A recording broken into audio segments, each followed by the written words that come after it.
പ്രിയമുള്ളവരെ, വചനജ്വാല 1428 ദിനത്തിലേക്ക് പ്രവേശിച്ചിരിക്കുന്ന ഇന്ന് ജൂലൈ 29 ചൊവ്വാഴ്ച എല്ലാവർക്കും സുന്ദരമായ ഒരു സുപ്രഭാതം ആശംസിക്കുന്നു.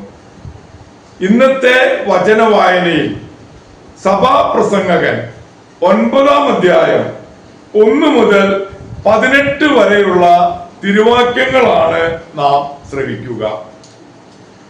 നീതിമാനെയും ജ്ഞാനിയെയും അവരുടെ പ്രവൃത്തികളെയും ദൈവം നിയന്ത്രിക്കുന്നുവെന്ന് ഞാൻ ആഴത്തിൽ ചിന്തിച്ചറിഞ്ഞു.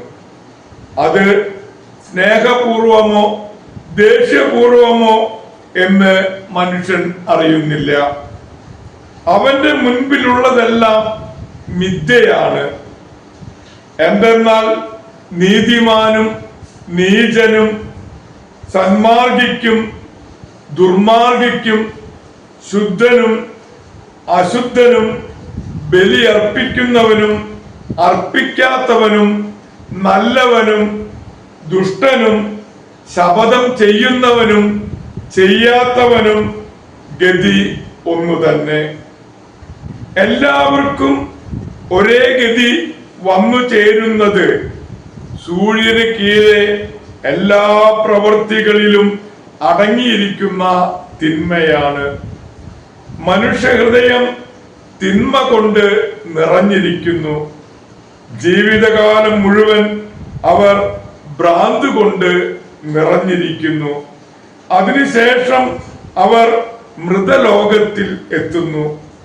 എന്നാൽ ജീവിക്കുന്നവരോടൊപ്പം എണ്ണപ്പെടുന്നവന് എന്നിട്ടും പ്രത്യാശയുണ്ട്. ജീവനുള്ള നായ് ചത്ത സിംഹത്തെക്കാൾ ഭേദമാണല്ലോ. കാരണം ജീവിച്ചിരിക്കുന്നവർക്കറിയാം തങ്ങൾ മരിക്കുമെന്ന്. മരിച്ചവരാകട്ടെ ഒന്നും അറിയുന്നുമില്ല. അവർക്ക് ഒരു പ്രതിഫലവും ഇനിയില്ല. അവരെ കുറിച്ചുള്ള സ്മരണ അസ്തമിച്ചിരിക്കുന്നു. അവരുടെ സ്നേഹവും ദേഷ്യവും അസൂയയും നശിച്ചു കഴിഞ്ഞു. സൂര്യന് കീഴെ ഒന്നിലും അവർക്ക് ഇനിമേൽ ഓഹരിയില്ല. പോയി സന്തോഷത്തോടുകൂടെ അല്പം ഭക്ഷിക്കുക, ആഹ്ലാദഭരിതനായി വീഞ്ഞു കുടിക്കുക. കാരണം നീ ചെയ്യുന്നത് ദൈവം അംഗീകരിച്ച് കഴിഞ്ഞതാണ്. നിന്റെ വസ്ത്രം എപ്പോഴും ശുഭ്രമായിരിക്കട്ടെ. നീ തലയിൽ എണ്ണ പുരട്ടാതിരിക്കരുത്. സൂര്യന് കീഴെ ദൈവം നിനക്ക് നൽകിയിരിക്കുന്ന വ്യർത്ഥമായ ജീവിതം നീ സ്നേഹിക്കുന്ന ഭാര്യയോടൊത്ത് ആസ്വദിക്കുക. കാരണം അത് നിന്റെ ജീവിതത്തിന്റെയും സൂര്യന് കീഴെ നീ ചെയ്യുന്ന പ്രയത്നത്തിന്റെയും ഓഹരിയാണ്.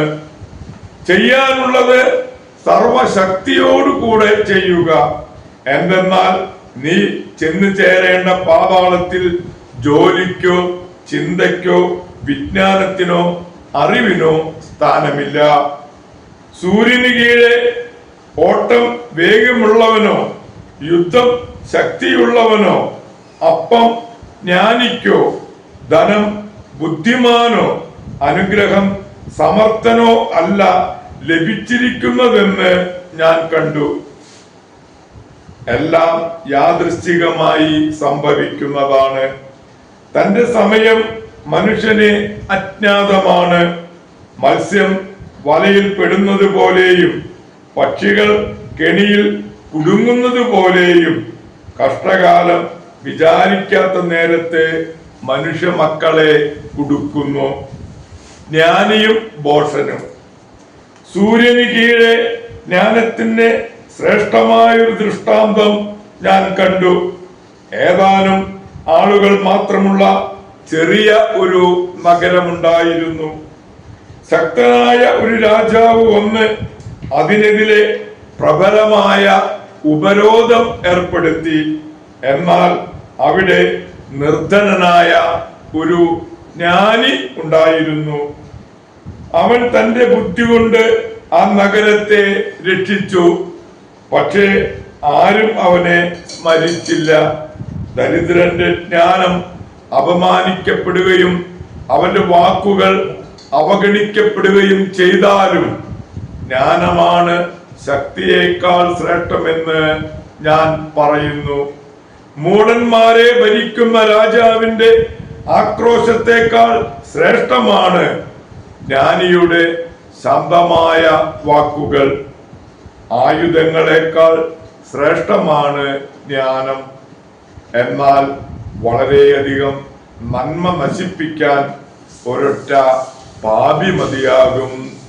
ദൈവത്തിന്റെ തിരുവചനമാണ് നാം ശ്രവിച്ചത്. പ്രിയമുള്ളവരെ, ആഗോള കത്തോലിക്ക സഭയിൽ ഇന്ന് ബഥാനിയയിലെ വിശുദ്ധ മർത്തായെ അനുസ്മരിക്കുന്ന പൊൻസുദിനമാണ്. മർത്തായും മറിയവും ലാസറും കൂടിയാണ് ബഥാനിയയിൽ ജീവിച്ചിരുന്നത്. ഈശോ ഈ വീട്ടിൽ വന്നപ്പോൾ മർത്ത അവനെ സ്വീകരിച്ച് സൽക്കരിക്കുന്നതിൽ വ്യാപൃതയായപ്പോൾ മറിയം പാദാന്തികത്തിൽ ഇരുന്ന് വചനങ്ങൾ ശ്രവിക്കുകയായിരുന്നു. മർത്ത പരിഭവം പറഞ്ഞപ്പോൾ മറിയം നല്ല ഭാഗം തെരഞ്ഞെടുത്തു എന്നാണ് യേശു പറഞ്ഞത്. ലാസർ മരിച്ച് 40-ാം ദിവസം യേശു വന്നപ്പോഴും മർത്ത സ്വീകരിച്ചു. അങ്ങ് ഇവിടെ ഉണ്ടായിരുന്നെങ്കിൽ ലാസർ മരിക്കുകയില്ല എന്ന് പറഞ്ഞതും ലാസറിനെ ഉയർപ്പിച്ചതും നമുക്ക് എല്ലാവർക്കും അറിയാവുന്ന കാര്യങ്ങളാണ്.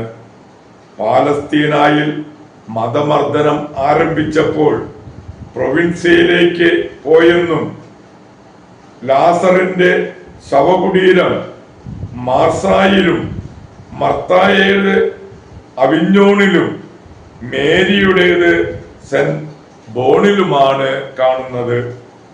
പ്രിയമുള്ളവരെ, വിശുദ്ധ മർത്തായുടെ മാധ്യസ്ഥം യാചിച്ച് ഇന്നത്തെ ഈ നല്ല ദിവസത്തിലേക്ക് നമുക്ക് പ്രവേശിക്കാം.